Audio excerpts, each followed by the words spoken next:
Coucou, c'est Élise, tu es bien sur la pensée du jour et aujourd'hui, on va parler de pouvoir tout supporter.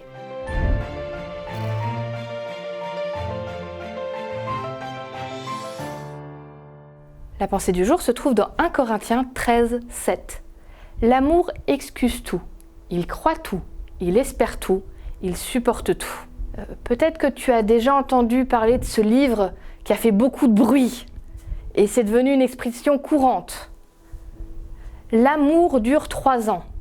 C'est de Frédéric Becbédère. Du coup, il y a tout un système qui s'est mis en place pour dire que de toute façon, on ne peut pas aimer quelqu'un plus d'un certain temps. Qu'après, c'est juste, on reste ensemble par habitude. Alors, je ne me crois pas spécialement plus intelligente que tous ces spécialistes, mais n'empêche que je suis complètement pas d'accord avec eux. Mais je sais d'où vient le problème. On n'a pas la même définition de l'amour. Là où je suis d'accord avec eux, la passion, la chimie de mon cerveau qui aide à être amoureux, ça dure 3 ans. Ça, c'est scientifique, à peu près, à la louche près. Au bout d'un certain temps, toutes les endorphines, tout ce qu'il y avait, la soupe qu'il y avait dans mon cerveau, qui peut m'aider à ressentir facilement de la passion, de l'amour, du désir, de ne pas voir les problèmes chez l'autre, au bout d'un certain temps, tout ça, en effet, ça disparaît. Mais l'amour, ça n'a rien à voir avec ça. L'amour, c'est un choix. L'amour, c'est décider à un moment de dire « Toi, tu seras pour moi aussi important que ma propre vie, voire même plus important. Je décide de te mettre en premier.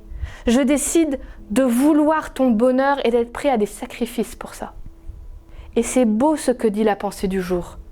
L'amour pardonne tout, excuse tout, croit tout, espère tout, supporte tout. Ça te montre bien combien cet amour-là, il doit être choisi.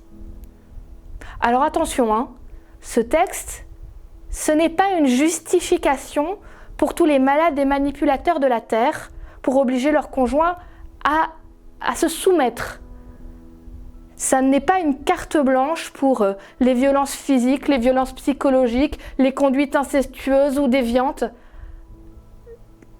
Aimer quelqu'un, parfois, c'est dire stop, je n'accepte pas que tu me traites comme ça. Parce que tu me détruis et tu te détruis en même temps. Mais ce que ce texte avant tout dit, c'est que l'amour de Dieu, l'amour qu'il a pour toi, il surpasse tout. Et il ne sera jamais abîmé par rien. Même si tu t'es mal conduit, même si tu t'es trompé, même si tu t'es éloigné, il t'aime. Il continue à espérer que tu reviennes. Il supportera toutes les erreurs que tu fais en disant « Je peux encore toucher son cœur. » N'aie jamais peur que Dieu ne t'aime plus. Parce qu'il l'a promis, quoi qu'il arrive, pour toujours. Tu es son enfant chéri.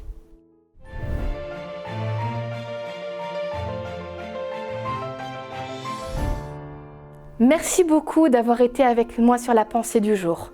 J'espère vraiment qu'elle va t'aider pour ta journée. Si ce n'est pas encore fait, n'oublie pas de t'abonner.